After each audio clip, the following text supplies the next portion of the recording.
Bismillahirrahmanirrahim. Alhamdulillahirabbil alamin. Wassalatu wassalamu ala asyrafil anbiya wal mursalin Sayyidina Maulana Muhammadin wa ala alihi wa ashabihi ajma'in. Qala al-musannif rahimahullah wa nafa'ana bi ulumih.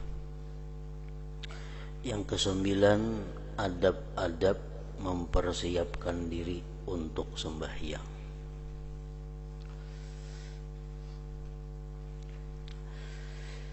Aturan-aturan, tata cara mempersiapkan diri untuk sembahyang. Sebaiknya hendaklah engkau bersiap-siap untuk sembahyang zuhur sebelum gelincir matahari. Artinya persiapan untuk sembahyang zuhur itu sudah disiapkan sebelum gelincir matahari. Karena gelincir matahari itu sudah masuk waktu zuhur. Jam 12 lewat sedikit, jam 12 lewat 4 menit biasanya kita hitung ngarannya jam 12 lewat 4 itu adalah gelincir matahari. Nah, jadi persiapan untuk sembahyang zuhur itu dilakukan sebelum jam 12. Maka hendaklah engkau tidur qailulah.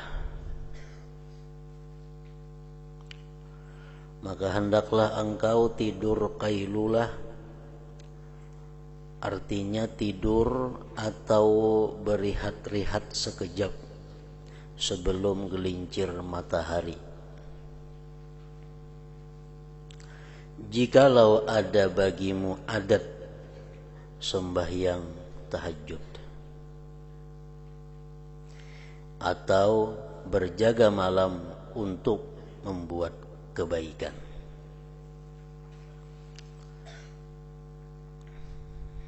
Jadi pahaman di sini sunat kita guring sebelum gelincir matahari. Misal jam 11:30 sunat guring. Kalau kita mempunyai kebiasaan sembahyang tahajud di malam hari atau berjaga-jaga malam untuk membuat kebaikan. Misalnya kita malam sudah terbiasa menggunakan waktu untuk mutalaah atau untuk mudzakarah atau untuk membaca Al-Quran. Nah, disunatkan guring sebelum gelincir matahari. Karena tidur sekejap sebentar sebelum gelincir matahari itu adalah sangat membantu engkau untuk berjaga di waktu malam. Jadi lain lawan guring imbah zuhur atau guring besukan. Guring yang dilakukan pada waktu qailulah itu adalah khusus untuk memperkuat beribadah atau berbuat baik di malam hari. Sama halnya dengan makan sahur.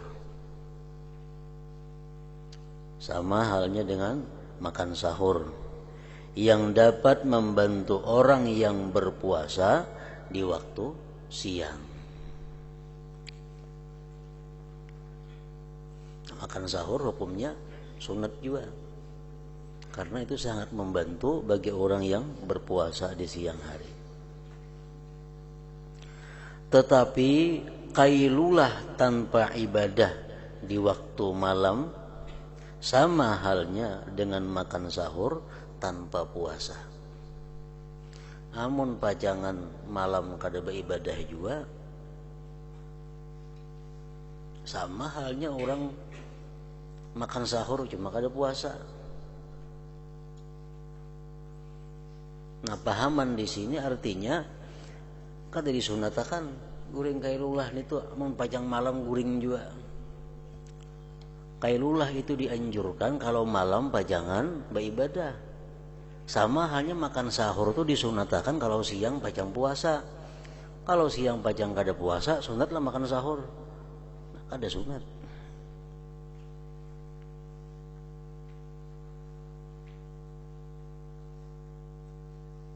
Tetapi kailulah guring sebelum gelincir matahari tanpa ibadah di waktu malam sama halnya dengan makan sahur tanpa puasa. Apabila engkau tidur kailulah, maka hendaklah engkau bangun sebelum gelincir matahari. Kalau kita guring kailulah juga, nah bangunnya sebelum gelincir matahari. Umpamanya guring jam 11, nah bangunnya sebelum pukul 12. Itu ngarannya kailulah. Mun guring tah 12 bangunnya jam 3 atau jam 2 tuh liwat kailulahnya.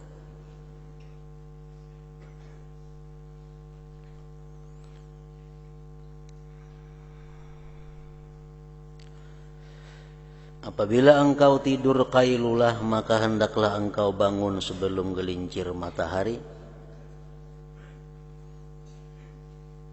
Kemudian terus engkau berwudu dan pergi ke masjid dan sembahyang sunat tahiyatul masjid. Jadi guring kailulah termasuk guring nang disunatkan. Ada guring nang disunatkan, ya guring kailulah tadi. Ada guring nang dibenci Allah, guring imbas sembahyang subuh, imbas sembahyang asar, imbas maghrib. Itu guring yang dibenci Allah. Ada guring yang diharamkan Allah, yaitu guring sesudah masuk waktu sembahyang, sedangkan dia kada punya keyakinan bangun di dalam waktu. Misalnya imbas zuhur guring, beluman lagi zuhur, nah inya kada yakin bangun sebelum asar, nah itu haram guringnya. Ada guring nang boleh, ya guring-guring biasa, macam guring malam. Atau jam 4 subuh misalnya guring, tapi inya kada yakin bangun, orang azan, bisa liwat kena bangunnya, nah itu kada boleh guring.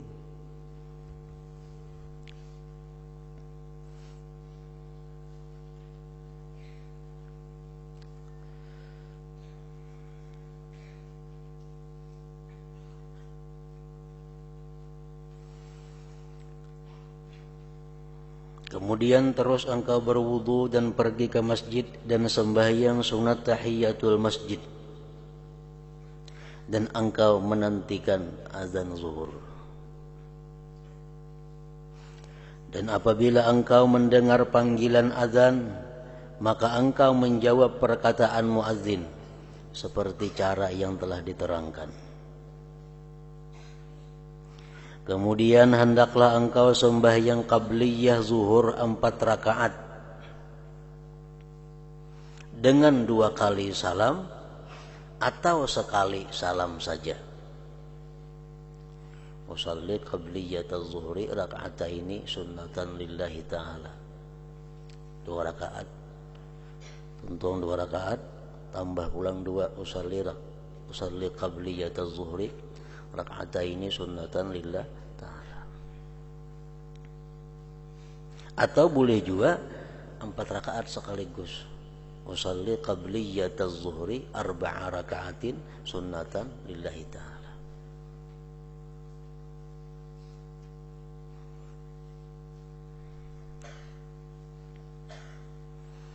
Dan perlu diingat bahwa apabila sembahyang sunat itu ada qabliyah dan ada ba'diyahnya, maka itu kita diwajibkan membuat qabliyah atau ba'diyah. Kali cukup dengan sunat zuhur. Misalnya kalau sembahyang sunat zuhur 2 rakaat, nah itu kali cukup. Kenapa? Karena zuhur itu ada mempunyai qabliyah, ada mempunyai ba'diyah. Jadi harus jelas apa yang kita gawe, qabliyah atau ba'diyah. Jadi usalli qabliyat az-zuhur atau usalli sunnat az-zuhri qabliyatan boleh juga.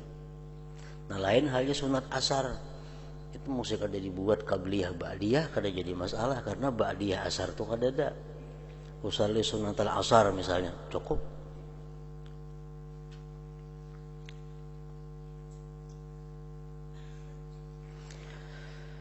Dan adalah Rasulullah sallallahu alaihi wasallam memanjangkan sembahyang ini. Qabliyah zuhur, qabliyah zuhur di Rasulullah panjang.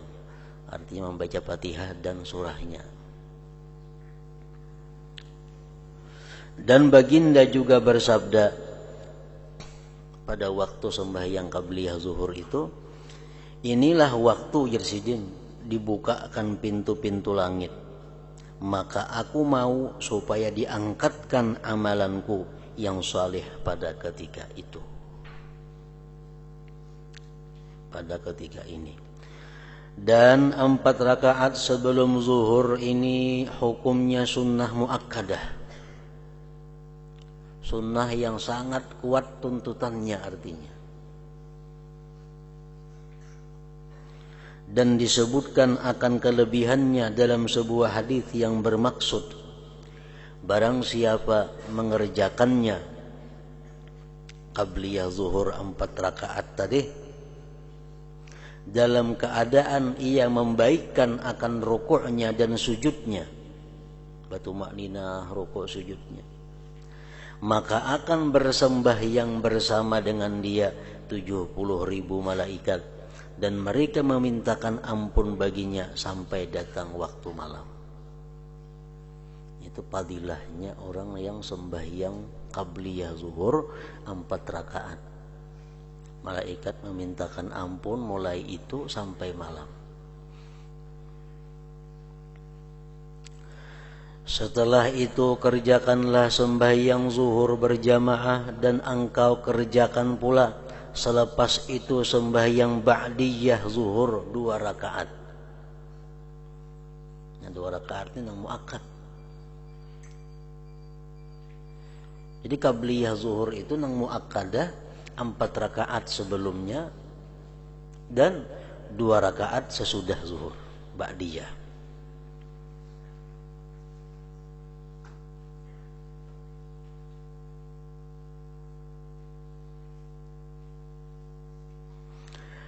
Dan jangan engkau sibuk selepas itu tuntung sembahyang ba'diyah zuhur artinya 2 rakaat. Dan jangan engkau sibuk selepas itu sehingga masuk waktu asar, melainkan dengan belajar ilmu. Ini kegiatan-kegiatan yang dilakukan sesudah zuhur. Belajar ilmu, atau menolong orang lain, atau membaca Al-Quran, atau mencari cara hidup yang engkau gunakan untuk keperluan ibadatmu, atau beristirahat untuk menunjang ibadah yang berikutnya. Mungkin bagi orang yang sudah seisuk kanan sibuk sampai zuhur, nah habis zuhur pekerjaan yang bagus itu adalah belajar ilmu atau membaca Al-Quran atau mencari kehidupan untuk bekal ibadah, atau istirahat untuk bekal ibadah juga. Sebelum sembahyang asar hendaklah engkau kerjakan sunat qabliyah asar 4 rakaat dengan 2 kali salam atau sekali salam. 4 rakaat juga.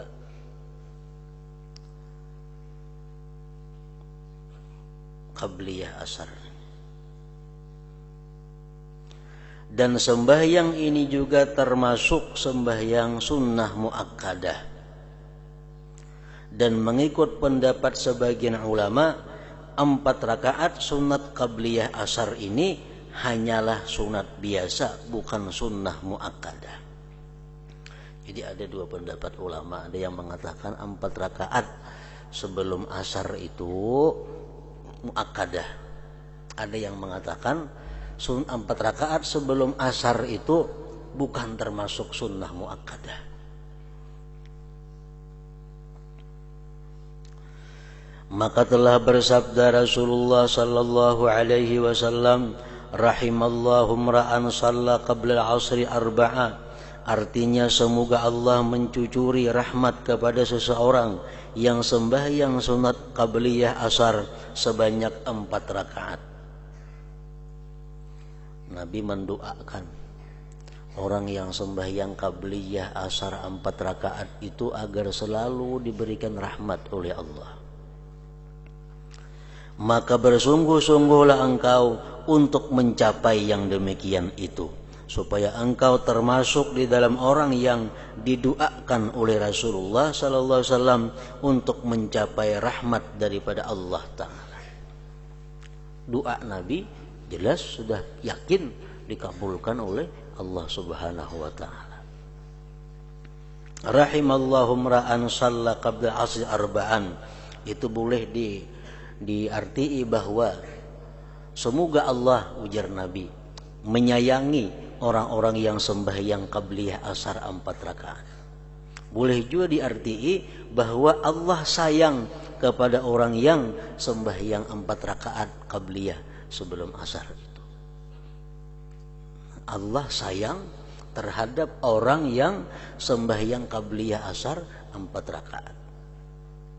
Nah, jadi pahamannya setiap orang yang disayangi oleh Allah pasti bisa melakukan sembahyang qabliyah asar itu 4 rakaat.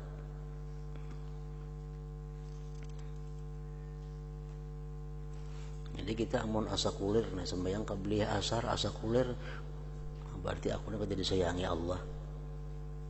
Kenapa? Karena Allah sayang lawan orang yang sembahyang qabliyah asar 4 rakaat.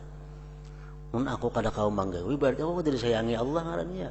Nah, itu dorongan untuk bisa melakukan sembahyang qabliyah asar ini 4 rakaat tadi.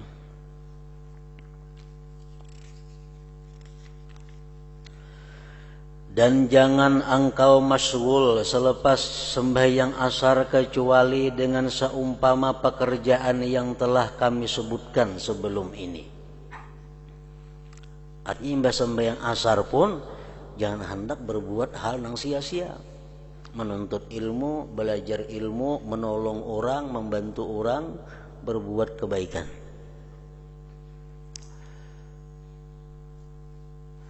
Dan sangat tidak patut bagi seseorang itu mensia-siakan masanya.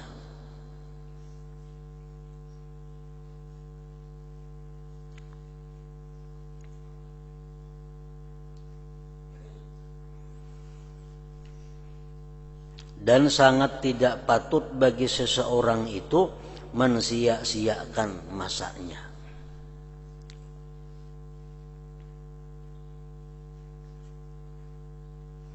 Dengan ia mengisi waktunya dengan apa saja pekerjaan yang kebetulan datang kepadanya, atau menyibukkan diri dengan cara apa saja yang ia sukai. Nah, itu sangat kada baik artinya. Sangat tidak patut. Nah, jadi kehidupan kita sehari-hari ini dicontohkan oleh para ulama, perbandingannya itu adalah sama seperti sembahyang. Kita sembahyang itu ada takbir. Sembahyang itu ada membaca Al-Quran. Sembahyang itu ada bertasbih. Sembahyang dalamnya ada berdoa. Sembahyang itu dalamnya ada membaca salawat. Sembahyang itu dalamnya ada istighfar, meminta ampun kepada Allah.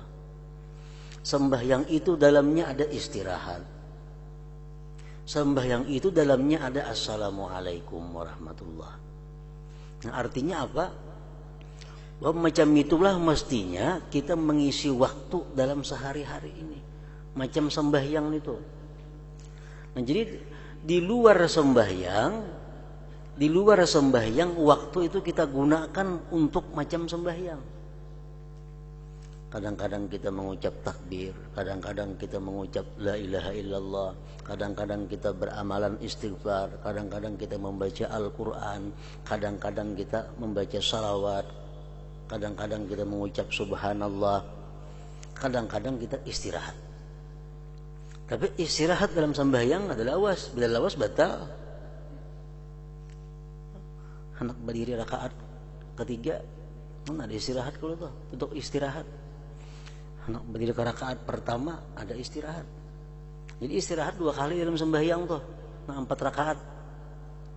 Nah jadi dalam kehidupan 24 jam ini cukup istirahat tuh 2 kali, malam sekali, siang sekali istirahat. Lain pada itu kebanyakan istirahat. Nah dalam sembahyang ada assalamualaikum warahmatullah, assalamualaikum warahmatullah. Arti assalamualaikum apa? Kesejahteraan, keselamatan kepada kalian semua. Untuk kalau artinya ke kiri ke kanan. Nah artinya dalam kehidupan kita di luar sembahyang itu hendaknya kita bermanfaat kepada orang lain. Nah iya, membantu orang, menolong orang, memberi nafkah untuk keluarga, itu adalah merupakan perincian daripada kalimat yang kita ucapkan sehari-hari. Assalamualaikum warahmatullah, assalamualaikum warahmatullah. Nah jadi sembahyang itu sudah pelajaran Allah kepada kita untuk kayak apa hidup mengisi waktu dalam 24 jam. Mungkin kita berzikir melulu la ilaha illallah, kadang salawatnya sehari-hari ada baik juga. Bersalawat melulu kadang tasbihnya kada bagus juga. Sembahyang sudah mencontohkan pelajaran kita untuk di luar sembahyang. Sehari-hari mesti ada kita membaca Al-Quran. Salam barakah, 2 lembar barakah. Karena sembahyang mengajarkan kita membaca Al-Quran itu wajib. Nah jadi waktu kita dalam 24 jam itu hendaknya jangan berlaku sia-sia, jangan berlaku mendatangkan dosa, sama halnya dengan kita sembahyang itu.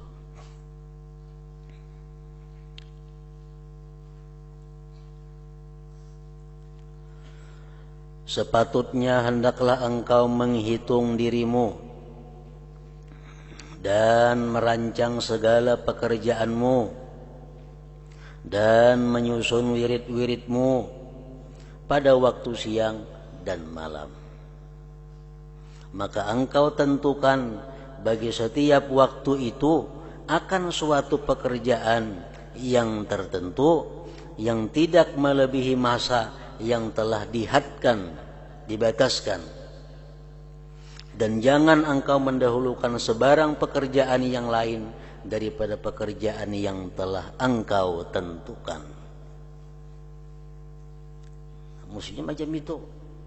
Dalam sehari-hari ini kita ada punya wazifatul yaum wal lailah. Punya ada tugas siang dan malam. Ya macam sembahyang tadi persis. Takbir dulu kita, habis takbir baca ini, baca ini, baca ini. Tuntung hanya boleh ruku. Tuntung ruku, waktu ruku ini bacaannya. Tuntung hanya i'tidal. I'tidal ini bacaannya, hanya sujud. Sujud ini sudah ada semuaan diatur jadwalnya. Nah kehidupan kita pun macam itu juga. Aku jam sekian sampai jam sekian sembahyang subuh dan beribadah. Nah mulai jam sekian sampai jam sekian aku melaksanakan kebersihan, mandi, bertatapas, segala macam, makan dan sebagainya. Habis itu istirahat 1 mat. Habis itu lagi aku belajar, habis itu mutalaah jam sekian, diatur jadwalnya itu. Nah, sebagaimana Allah mengajarkan kita mengatur pembagian-pembagian di dalam sembahyang. Jangan hendak mendahulukan sesuatu daripada jadwal itu. Sujud sebelum i'tidal bolehlah, kada boleh.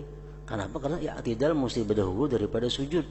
Nah, amalan yang sudah kita aturkan itu jangan diubah-ubah. Misal baca salawat besok jam 3, diubah ke batang hari. Nah, itu ada mau macam itu. Nah, bila amalan itu sudah kita bagi sedemikian rupa waktunya, nah itu akan mendatangkan barakah yang banyak. Antara lain kita ada punya barakah waktu, dan antara lain kita dikenal oleh para malaikat. Malaikat sudah hafal, oh jam ini bulannya baca salawat. Malaikat hafal jam sekian si bulan baca Al-Quran. Malaikat tahu jam sekian kita membaca zikir. Malaikat sudah tahu jam sekian kita mutalaah. Karena sudah ada waktu pembagian itu.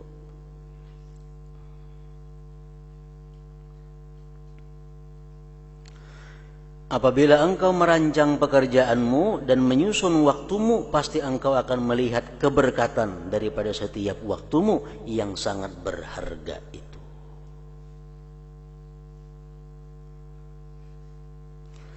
Tetapi jikalau engkau biarkan dirimu dengan tidak teratur dan kosong daripada sebarang pekerjaan yang berfaedah, seperti halnya binatang, dan engkau tidak tahu apakah yang mesti engkau buat pada setiap waktu, niscaya engkau akan menyesal. Kada ada berprogram, isuk ngapa digawe ini, kada ada programnya. Isuk ngapa nang dibaca, kada ada. Bebas macam binatang. Dan engkau tidak tahu apakah yang mesti engkau buat pada setiap waktu, niscaya engkau akan menyesal dan waktumu akan berlalu dengan sia-sia. Sedangkan waktumu itu adalah umurmu, dan umurmu itu adalah modalmu, dan dengan modal inilah engkau mencari keuntungan. Dan dengan umurmu saja engkau dapat mencapai kebahagiaan yang sebenarnya di negeri yang kekal abadi di sisi Allah Ta'ala.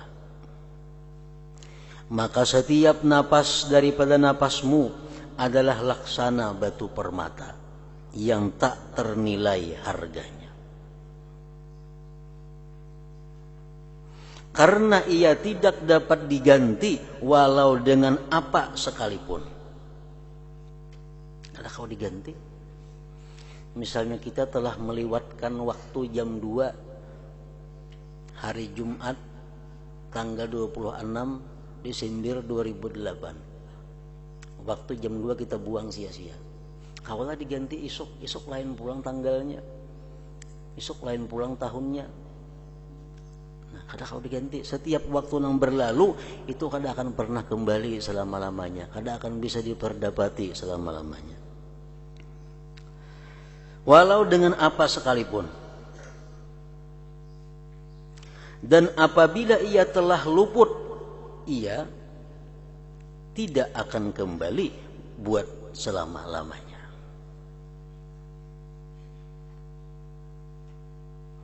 Maka janganlah engkau menjadi seperti orang-orang yang bodoh, yang tertipu di dalam kehidupannya, di mana setiap hari mereka bersuka-suka dengan bertambah banyaknya harta benda. Dengan bertambah banyaknya harta benda mereka, sedangkan umur mereka semakin berkurang. Apakah faedahnya harta yang bertambah apabila umur jadi berkurang? Rugi sebenarnya. Berapa harta yang kita dapatkan hari ini? Hari ini kita untung 10 juta dengan membuang waktu 10 jam. Sebenarnya rugi nilainya. Kali cukup 10 juta itu untuk membayar kerugian waktu yang hilang 10 jam itu. Karena sesaat waktu itu adalah batu permata yang tak ternilai harganya. Dijelaskan di dalam hadis-hadis dalam Al-Quran, orang-orang yang sudah didatangi oleh malaikat maut minta waktu berapa? Cuma sekejap minta waktu. Minta waktu sekejap. Orang-orang yang sudah didatangi oleh malaikat maut itu minta waktu kepada malaikat maut sekejap. Dan andai kata malaikat maut itu bisa memberi waktu sekejap untuk inya rela bayar berapapun dengan harta yang ia miliki. Kan rugi artinya. Kalau kita 10 jam bekerja sia-sia menghasilkan duit 10 juta masih rugi kalau dibanding dengan kerugian waktu umurna diberikan Allah Subhanahu wa taala. Ya, malaikat maut ikam hakuna aku beri waktu sekejap nah, cuma ikam bayar 200 juta, ya tuh dibayarinya mau nanti duitnya. Pasti dibayarinya. Wah, malaikat maut minta waktu 5 menit lagi nah, hendak hidup 5 menit lagi. Supaya kau tobat, supaya kau berzikir. Yang malaikat maut yang bayar 2 miliar. Ayo aku beri waktu 5 menit. Kita bayar 2 miliar. Andai kata kita punya duit 2 miliar pada saat itu. Larangnya harga waktu 5 menit pada saat itu. Setiap hari mereka bersuka-suka dengan bertambah banyaknya harta benda mereka. Sedangkan umur mereka semakin berkurang. Apakah faedahnya harta yang bertambah apabila umur jadi berkurang? Oleh itu jangan engkau bergembira. Jangan bergembira kecuali dengan tambahan ilmu atau amal saleh. Ayuha gembira. Hari ini dapat ilmu tambahan ini. Nah, kita gembira. Itu patut gembira. Karena umur memang untuk itu. Kita hari ini mampu menyelesaikan tugas yang kita buat dengan amaliyah tertentu. Kita mulai pagi sampai maghrib membuat jadwal ibadah. Sampai waktunya selesai ibadah, kita bangga. Kita gembira. Nah, itu cocok gembira karena kita gembira dengan ibadah. Waktu yang digunakan dengan ibadah itu berujung. Karena keduanya ilmu atau amal saleh adalah sahabatmu yang menjadi temanmu yang setia di dalam kubur.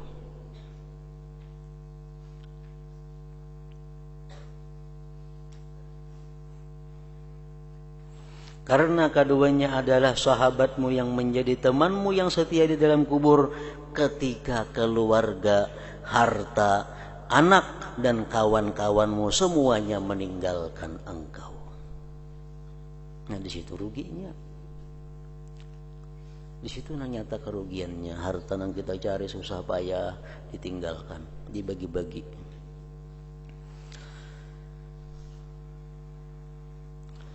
Apabila cahaya matahari sudah berubah menjadi kuning, sudah hampir waktu maghrib, maka bersegeralah engkau ke masjid sebelum tenggelamnya matahari, dan penuhkan waktumu dengan bermacam-macam tasbih dan istighfar, karena kelebihan waktu ini sama dengan kelebihan masa selepas sembahyang subuh sehingga terbit matahari. Allah berfirman, wasabbih bihamdi rabbik qabla tulu'is syamsi wa qabla ghurubiha. Maksudnya, dan bertasbihlah engkamu memuji Tuhanmu sebelum terbit matahari dan sebelum tenggelamnya matahari itu.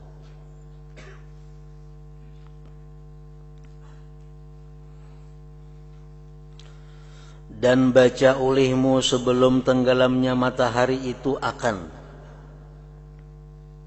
dianjurkan oleh Imam Ghazali dalam kitab ini, bahwa menjelang tenggelam matahari itu kita disuruh sidin membaca pertama surat wasyamsi waduhaha hingga akhirnya, dan walaili idza yaghsha hingga akhirnya, dan surat qul a'udzu birabbil falaq hingga akhirnya, dan qul a'udzu birabbin nas hingga akhirnya. Paling memerlukan waktu 5 menit.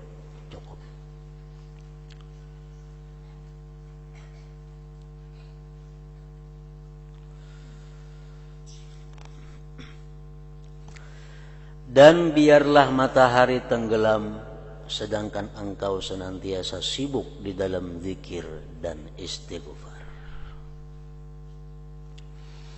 Apabila engkau mendengar azan maghrib, maka jawablah seperti jawaban yang telah disebutkan, dan selepas habis menjawab azan hendaklah engkau membaca doa, Allahumma inni as'aluka inda iqbali lailika wa idbari naharika wa huduri salatika wa aswati duhatika an tu'tiya Muhammadan al-wasilata wal fadilata wasyarafa wad darajatir rafi'ah wa ba'athu al-maqamal mahmud alladhi wa'adta innaka la tukhliful mi'ad.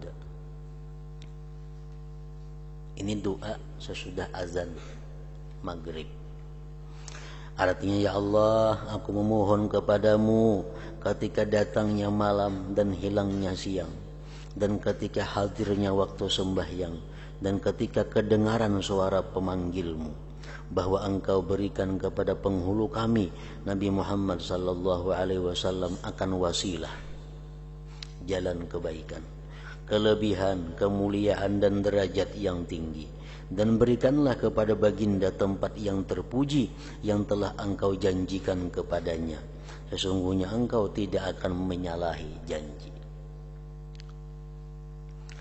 Setelah itu kerjakanlah sembahyang fardu maghrib,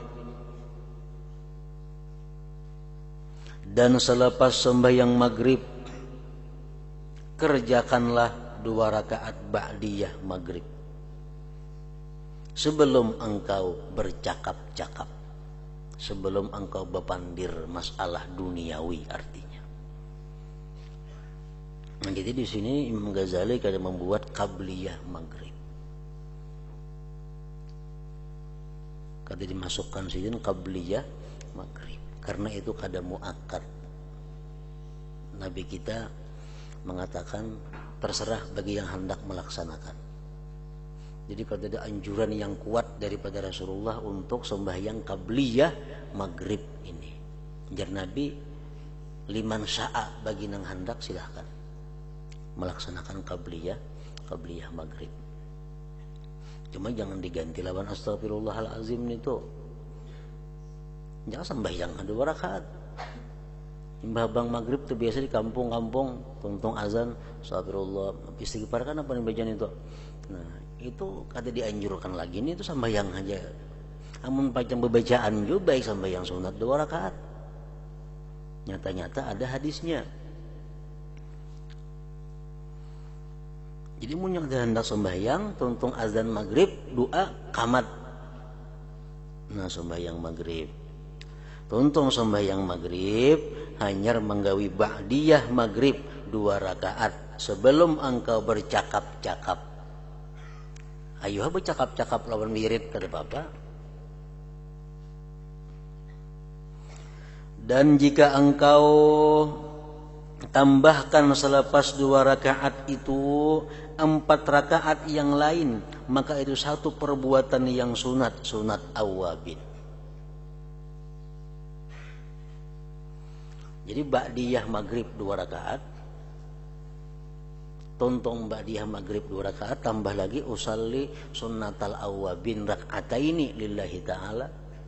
Qul ya lawan qulullahu ahad aja surahnya. Tontong tambah lagi 2 rakaat usalli sunnatal awwabin rak'atain lillahi ta'ala. Jadi 6 rakaat sunat imbah maghrib itu. 2 rakaat ba'diyah maghrib, 2 sembahyang awwabin ngarannya. Dan jika engkau puasa beriktikaf dalam masjid antara maghrib dan isya, maka itu terlebih baik. Dan hendaklah engkau penuhkan masa itu dengan sembahyang apa kali gawe, sembahyang macam-macam, dan doa. Maka itu terlebih afdal dan sangat banyak kelebihannya. Dan masa antara maghrib dan isya inilah yang dikatakan nasyiatul lail, permulaan malam. Termasuk waktu yang mustajab, waktu yang sangat diperhatikan Allah adalah antara maghrib dan isya. Kalau engkau kada bisa beribadah di tengah malam, kada kau beribadah di waktu sahur, beribadahlah antara maghrib dan isya. Karena pada masa itu permulaan malam. Dan nasyiatul lail yang disebutkan kelebihannya di dalam Al-Quran itu ialah mengisi waktu permulaan malam dengan sembahyang.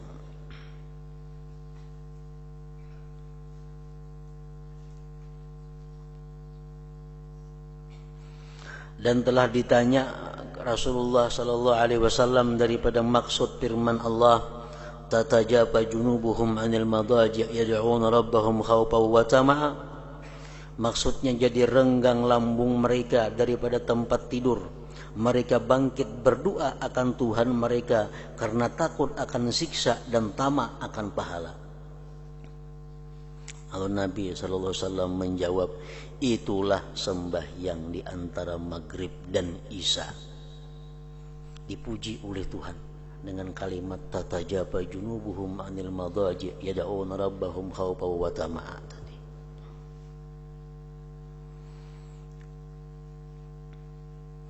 Lalu Nabi SAW menjawab, itulah sembahyang di antara maghrib dan isya. Karena sembahyang pada ketika itu menghilangkan dosa pekerjaan yang sia-sia di permulaan siang dan membersihkan sebarang dosa pada bahagian akhirnya.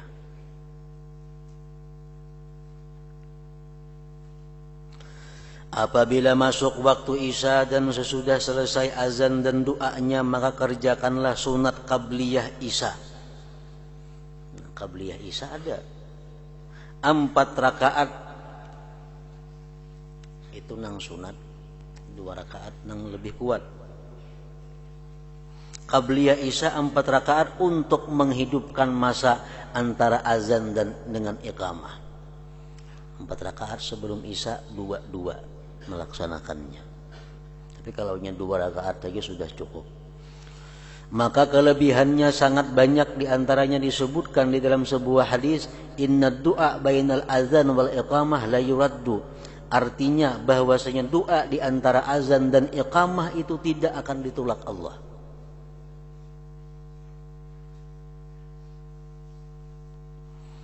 Kemudian hendaklah engkau mengerjakan sembahyang fardu isya dan sembahyang ba'diyah isya 2 rakaat.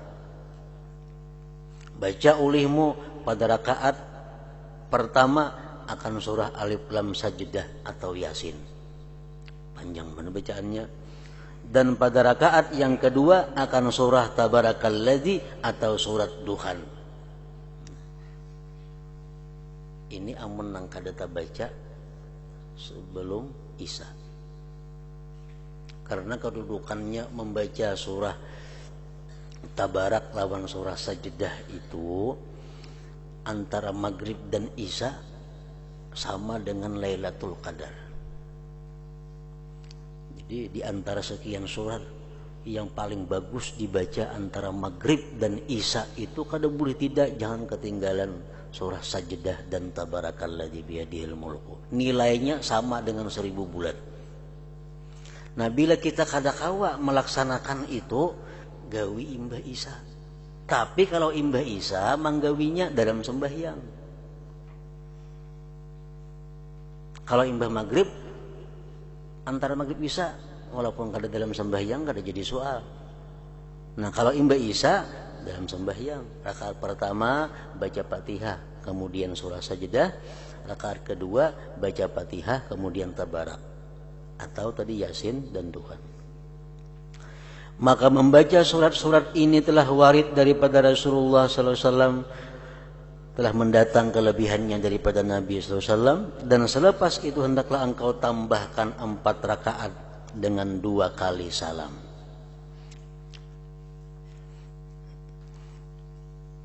Imbah isya, jadi 2 rakaat tadi ba'diyahnya, yang 4-nya ini sunat mutlaknya.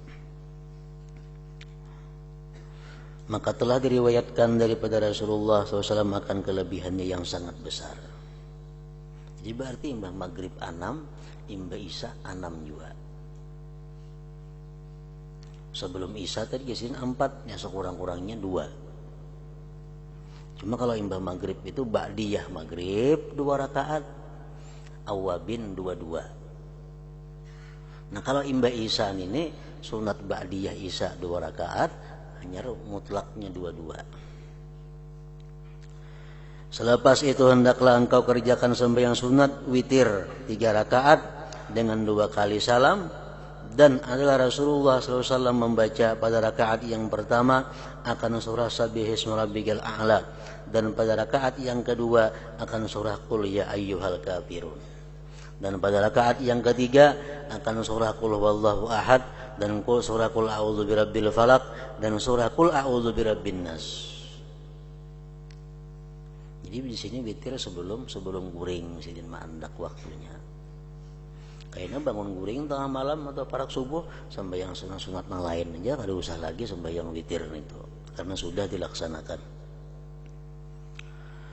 Dan jika engkau berazam untuk bangkit sembahyang malam, sembahyang tahajud, maka akhirkan sembahyang witir ini. Namun sudah ada ketetapan bangun tengah malam, dudiakan witir, karena sembahyang witir itu lebih baik dibuat di akhir malam. Kemudian selepas itu hendaklah engkau mengisi masa dengan banyak bermuzakarah ilmu atau memutalaah kitab, dan janganlah engkau suka membuat masa dengan bermain-main. Bahkan berusahalah supaya engkau dapat menjadikan amalan kebaikan yang menyudahi segala pekerjaanmu pada hari itu. Karena segala amalan itu dinilai mengikut yang akhir sekali. Jadi waktu hendak guring, jangan sekali-kali kita berbuat sesuatu yang dimurkai, yang dibenci oleh Allah Subhanahu wa taala. Karena guring itu adalah merupakan akhir daripada kehidupan kita hari itu. Kalau hendak dapat husnul khatimah mati, biasakan hendak guring berbuat baik, membaca zikir dan macam-macam. Nah, karena guring itu adalah isyarat dari Allah tentang akhir kehidupan kita pada hari itu. Jadi hendak guring tobat, hendak guring istighfar, hendak guring minta ampun lawan Tuhan. Guring. Nah, bila kita membiasakan yang macam itu tiap malam, insya Allah karena akhir hidup kita pun jadi macam itu juga. Nah, kemudian yang ke-10 adab-adab tidur. Hadratin Nabi sallallahu alaihi wasallam al-Fatihah.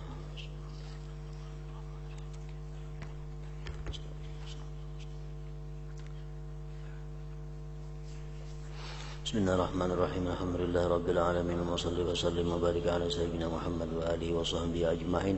Allahumma ighfir lana ma akhtana wa ma ta'ammadna wa ma asrarna wa ma a'lanna wa ma asrafna wa ma anta a'lam bihi minna, antal muqaddim wa antal muakhir, la ilaha illa anta. Allahumma anfa'na bima 'allamtana wa 'allimna ma yanfa'una wa zidna fahman wa ilman wa 'amalan wa hudan wa taufiqan bi rahmatika ya arhamar rahimin. Sallallahu alaihi sayyidina Muhammad wa alihi wa sallam. Alhamdulillah.